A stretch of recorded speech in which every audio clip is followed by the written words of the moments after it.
ಸೂರ್ಯಮಂಗಲತ್ತಮ್ಮ ಬಗಳಾಮುಖಿ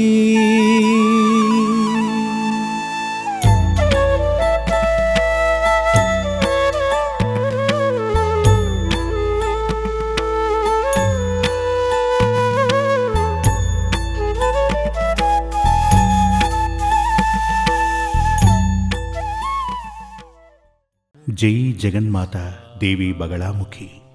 ఓం హ్రీం బగళాముఖి వరదే సర్వసౌభాగ్యప్రదాయిని సమస్త భక్తానాం సర్వాభీష్టం సాధయ సాధయ హ్రీం ఓం స్వాహ. కాలగమనానికి పరిమితులు లేనట్టుగా సూర్యమంగళం తాంత్రిక విద్యాపీఠమునందు వెలసినటువంటి శ్రీ బగళాముఖీదేవి క్షేత్రమున ప్రతిరోజు అమ్మవారికి ఆరాధనలు జరుగుతుంటాయి. ఇక్కడ 3 కాలాల పూజలు నిర్వహిస్తారు. ఉదయం, మధ్యాహ్నం, అలాగే రాత్రి, అలాగే సాయంత్రం పూట దీపారాధన చేస్తారు. 4 కాలాల పూజలు అని చెప్పవచ్చు. ఇవి చాలా సంవత్సరాలుగా నిర్వహిస్తూ వస్తున్నాం.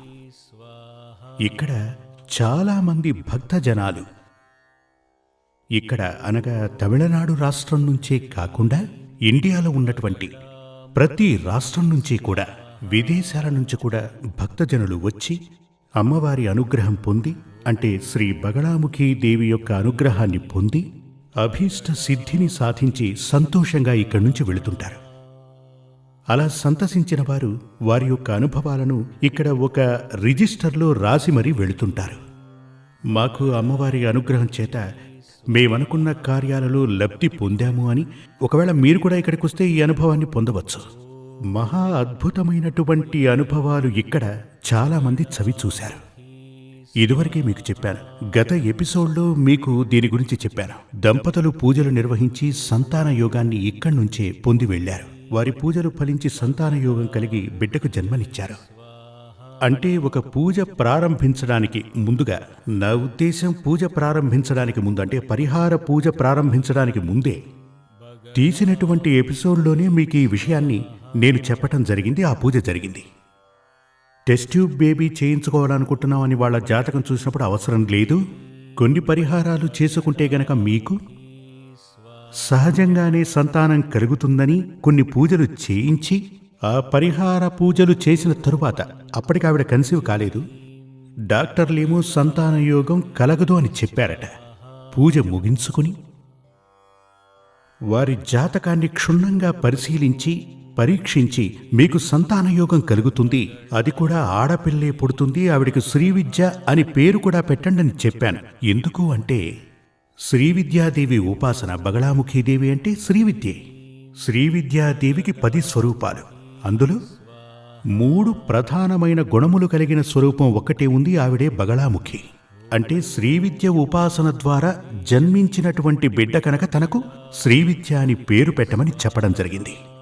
ఈ మధ్య 10 రోజుల క్రితం ఆవిడ ఆడపిల్లకు జన్మనివ్వటం జరిగిందని చెప్పారు. ఆ బిడ్డకు శ్రీవిద్య అని నామకరణం చేశారు. ఇటువంటి అద్భుతమైన అనుభవాలు చాలా ఉన్నాయి. మహత్తర రోగశాంతి. చాలా పెద్ద రోగం వచ్చిన వారికి ఆ రోగం పోయి పడక మీద నుంచి లేవటమే కష్టమైన వ్యక్తికి సంజీవిని హోమం చేసి నడిపించాం. ఆ వ్యక్తి ప్రతి నెల ఇక్కడికి వస్తూ ఉంటారు. బెంగళూరు నుంచి ప్రతి నెల ఒంటరిగా ఇక్కడికొచ్చి అమ్మవారి దర్శనం చేసుకుని వెళుతున్నారు. ఇలా అనేకం, ఇలా చెప్పుకుంటూ పోతే చాలా ఎపిసోడ్లు చెప్పుకోవచ్చు. ఇలా మహా అద్భుతమైనటువంటి విషయాలు, అనుభవాలు ఇక్కడికొచ్చే భక్తజనులు పొందటం జరుగుతోంది. ఇక్కడే ఎందుకలా జరుగుతున్నాయి అంటే, ఇక్కడ సరిగ్గా పూజా విధానాలు నిర్వహిస్తుంటాం. మనం ఏ దేవాలయానికి వెళ్ళినప్పటికీ ఆ దేవాలయంలో ఉన్నటువంటి శక్తి, దైవం ఎవరైనా కాని, శివుడు, విష్ణువు, దేవి, ఇలా ఎవరైనా కానివ్వండి, అంటే వారికి, అంటే ఆ దైవ చైతన్యానికి సరిగ్గా పూజలు జరిగితేనే అక్కడ శక్తి కొలువు ఉంటుంది, శక్తి కొలువై ఉంటుంది. ఇప్పుడు మనం చూస్తే, ఇప్పుడు మన తమిళనాడులో కూడా ఉన్నాయి చాలా క్షేత్రాలు, మహామహాక్షేత్రాలు శక్తిహీనంగాను నిర్జీవంగా ఉంటాయి. బయట నుండి చూసినప్పుడే తెలుస్తుంది. చాలా విషయం ఏంటంటే, దరిద్రం తాండవిస్తున్న ఇంటిని చూడగానే మనందరం కనుక్కుంటాం కదా. ఒక ఇంటిలో అడుగు పెడితే ఆ ఇల్లు సుభిక్షంగా ఉందా, ఆ ఇంట్లో దరిద్రం ఉందా లేదా అని అడుగు పెట్టగానే మనకు తెలుస్తుంది. అదేవిధంగా దరిద్రాన్ని అనుభవిస్తున్న వ్యక్తిని చూసినా మనం ఇట్టే కనుక్కోవచ్చు, తను సుభిక్షంగా ఉన్నాడా, దరిద్రాన్ని అనుభవిస్తున్నాడా అని. దరిద్రం అంటే మీ అందరికీ తెలుసుగా, కష్టం. అదేవిధంగా కొన్ని పుణ్యక్షేత్రాలు, ఆ క్షేత్రంలో కొలువు తీరిన దేవతలు కూడా కష్టంలో ఉన్నారు. దానికేమిటి కారణం? అక్కడ సరైన విధానంలో పూజా విధానాలు నిర్వహించటం లేదు. ఆ పూజలు చేస్తున్నటువంటి, అంటే ఆ దైవానికి సేవలు చేస్తున్నటువంటి పూజారి కూడా, పురోహితుడు కూడా పరమ దరిద్రాన్ని అనుభవిస్తుంటాడు. ఇప్పుడు ఇదొక, దీని గురించి మనం ఏం చెప్పచ్చు? ఇచ్చి పుచ్చుకోవటం, గివ్ అండ్ టేక్ పాలసీ అని చెప్తుంటారు కదా. ఇది అటువంటిదే. భగవంతునికి మనం మనస్ఫూర్తిగా ఏదైనా ఇస్తేనే ఆయన మనకిస్తాడు. ఉదాహరణకి ఓ దీపాన్ని తీసుకోండి, అందులోని ఒత్తిని పైకి తీసి అందులో నూనె పోస్తేనే దీపం ప్రకాశిస్తుంది. ఆ ప్రకాశమే మనకు దారి చూపుతుంది కదా.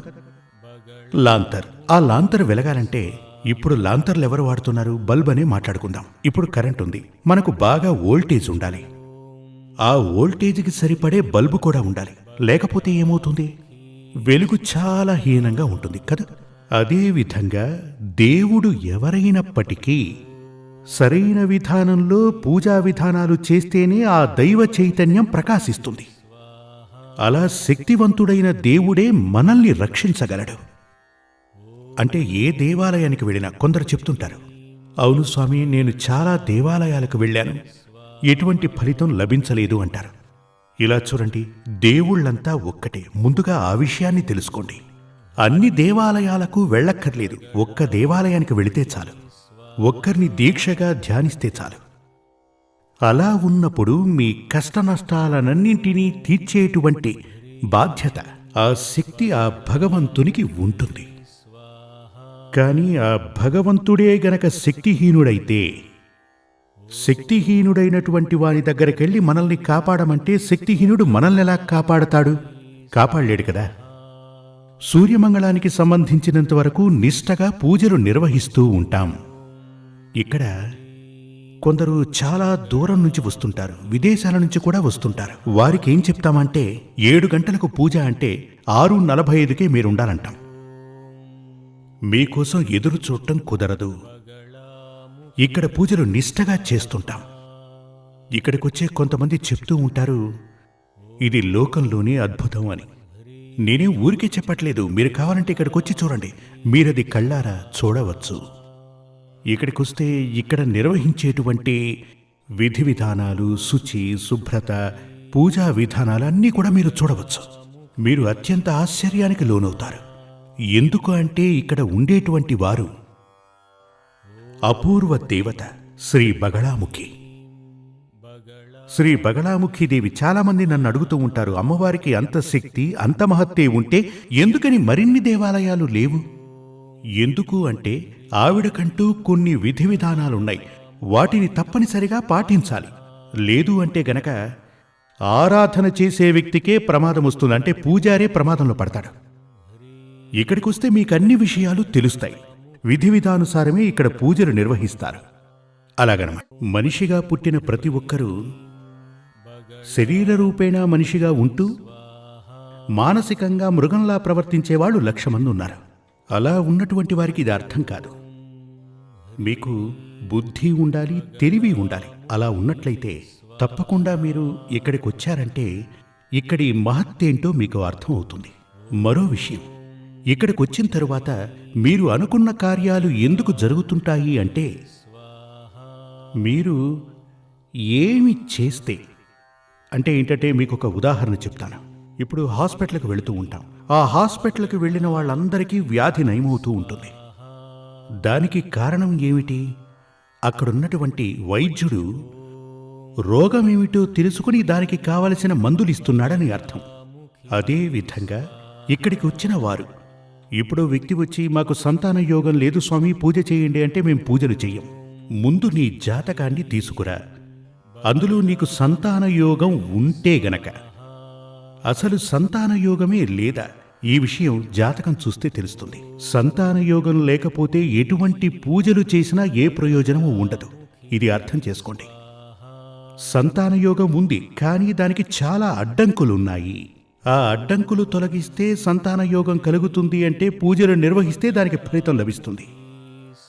ఆ విధంగా మీరు చాలా మ్యాగజైన్స్లో అంటే వీక్లీ ఇలాంటి పత్రికల్లో మీరు చూస్తూ ఉంటారు. చాలామంది జాతకాలు చెప్తూ ఉంటారు. మీరు నా దగ్గరికి రండి, మీకున్న దోషాలన్నీ నివృత్తి చేస్తాను అంటారు. విద్యా విజయ యంత్రాన్ని పెట్టుకోండి, మీరు విద్యలో భాసిల్లుతారు అంటారు. ధనాకర్షణ యంత్రాన్ని పెట్టుకోండి, మీరు ధనవంతులవుతారు అని చెప్తూ ఉంటారు. అలాంటివన్నీ ఊరికే మిమ్మల్ని మోసం చేయటానికే. ఒకటి జాతకంలో, నేను ఇదివరకే మీకు చెప్పాను, ఒకరి జాతకంలో దరిద్ర యోగం ఉంటే కనుక అతను తన ఇంట్లో వేల కొద్దీ యంత్రాలు ఎన్ని పెట్టుకున్నా దరిద్రం ఉండి తీరుతుంది. దానిని మార్చటం కుదరదు. కానీ మీ జాతకంలో ఆ యొక్క ధనభాగ్య యోగం గనక మరుగున పడి ఉంటే, ధనభాగ్య యోగం మీకు ఉంది కానీ అది మరుగున పడి ఉంది. అలా ఉన్నటువంటి వారు పరిహారాలు చేసుకుని ఈ యంత్రాన్ని ఉంచుకుంటే ఫలితం లభిస్తుంది. ఇప్పుడు చూడండి, మీ అందరికీ అర్థమయ్యేలా ఓ ఉదాహరణ చెప్తాను. నేను కళ్ళజోడు పెట్టుకున్నాను. ఇప్పుడు నన్ను చూస్తున్నటువంటి మీలో కొందరు కళ్ళజోడు పెట్టుకుని ఉంటారు. నేను గనక ఈ కళ్ళజోడు తీసేశాను అంటే ఓ బుక్ చూస్తే నాకు ఏమీ కనపడదు, అంటే ఏదీ పూర్తిగా క్షుణ్ణంగా కనపడదు. నేను 3వ క్లాసులో ఉన్నప్పుడు, అంటే నేను 3వ తరగతి చదువుతున్నప్పుడు నాకు కళ్ళజోడు తీయించారు నా తల్లిదండ్రులు, మా అమ్మ నాన్న. నేను పోస్ట్ గ్రాడ్యుయేషన్ కంప్లీట్ చేశాను. అంటే నా తల్లిదండ్రులు కొంత తెలివైన వారు కాబట్టి ఓ మంచి డాక్టర్ దగ్గరికి తీసుకెళ్లి నాకు కళ్ళు చెక్ చేయించిన తరువాత నాకు ఈ కళ్ళజోడు తీయించారు. నేను బాగా చదవగలుగుతున్నాను, అలాగే పీజీ కంప్లీట్ చేశాను. నా తల్లిదండ్రులకు గనక తెలివి లేకపోతే మా అబ్బాయికి కళ్ళు కనపడడం లేదని బాధపడేవాళ్ళు, నేను మాత్రం అంధుడిగా మిగిలిపోయేవాణ్ణి. కానీ అందుకని ఈ యొక్క కళ్ళజోడు చూపే లేనటువంటి వ్యక్తికి పెడితే ఉపయోగం ఉంటుందా? ఉండదు కదా. కనుచూపు లేని వ్యక్తికి నా కళ్ళజోడిచ్చి పెట్టుకోనాయనా అంటాను, ఎలాంటి ఉపయోగం లేదు. అదేవిధంగా ముందు నుంచే నా కంటికి ఏదో ప్లస్ పాయింట్ ఉంది, కానీ కొన్ని అడ్డంకులున్నాయి. ఆ అడ్డంకులు తొలగడానికి కొన్ని మెడిసిన్స్ తీసుకుని కళ్ళజోడు పెట్టుకునేసరికి 100% నాకు యూజ్ అయింది. అదేవిధంగా మీ జాతకాన్ని పరిశీలించాలి. జ్యోతిష్య శాస్త్రం తెలిసిన వాళ్లే చూడాలి. ఊరికే అలా జాతకాన్ని పట్టుకుని, కొంతమంది ఎన్నో రకాల సంబంధాలు చూశాము స్వామి, ఇప్పుడేమో పెళ్లి చేసుకుంటే వాళ్ళిద్దరూ కోర్టుకు వెళ్లారని నా దగ్గరికి చాలామంది వస్తుంటారు. ఎప్పుడు కూడా జాతకం అని చెప్పబడేది మన తలరాతే, మన గమ్యం. దాన్ని తీసుకెళ్లి మూఢుల చేతిలో పెట్టకండి. తెలిసిన వ్యక్తికి గనక మీరు ఆ జాతకాన్ని చూపిస్తే, మనకు యోగాలు ఉన్నాయా, అసలు యోగ భాగ్యం ఉందా, ఏం చేస్తే ఆ యోగాలు లభిస్తాయని మనకు తెలుస్తుంది. అలా కార్యసిద్ధితో ఇక్కడికి వచ్చేవారికే కార్యాలు విజయవంతమవుతున్నాయి, అనుకున్న పనులు జరుగుతున్నాయి. అదొక్కటే కాదు, దేవతలకే దేవత అయినటువంటి మహాదేవి ఉంది కదా. ఇప్పుడు మీ అందరికీ తెలిసే ఉంటుంది, ఈ కేసులవి నడుపుతుంటారు కదా. జిల్లా court, sessions court, high court, supreme court అని పైదాకా వెళుతుంటారు కదా. ఈ చిన్న చిన్న కోర్టుల్లో కొంతమందికి శిక్ష వేస్తూ ఉంటారు, పనిష్మెంట్ ఇస్తూ ఉంటారు. హైకోర్టుకు వెళితే ఏం జరుగుతుంది? హైకోర్టులో ఇంకేముంది, సరే పనిష్మెంట్ ఇస్తూ ఉంటారు. సుప్రీంకోర్టుకు వెళితే ఆ కేసుని కొట్టేస్తారు కదా. పక్క వాళ్ళు కూడా ప్రయత్నిస్తూ ఉంటారు. అంటే ఈ సుప్రీంకోర్టు అని చెప్పబడేది సుప్రీం పవర్, దానిపైన ఇంకేం లేదు. మన దేశానికి సంబంధించి దానిపైన ఇంకేం లేదు. అదేవిధంగా దైవాలకే దైవం, సాక్షాత్తు శక్తి స్వరూపిణి అయినటువంటి Bagalamukhi, the supreme power of the God,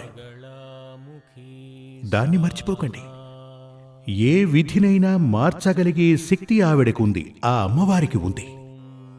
ఆవిడనే శరణు కోరితే మరొకరిని శరణు వేడుకోవలసిన అవసరం లేదు. జై జగన్మాతాదేవి బగళాముఖి. నేను చెప్పేది మీకు అర్థం కావాలి. జగన్మాత అయినటువంటి ఆ పరాశక్తే నాలో ఉండి ఇలా మాట్లాడిస్తోంది, మిమ్మల్ని వినేలా చేస్తోంది. ఆ తల్లి నేను చెప్పేది మీ అందరికీ అర్థమయ్యేలా మీకు అనుగ్రహం చూపాలి. జై జగన్మాత దేవి బగళాముఖి.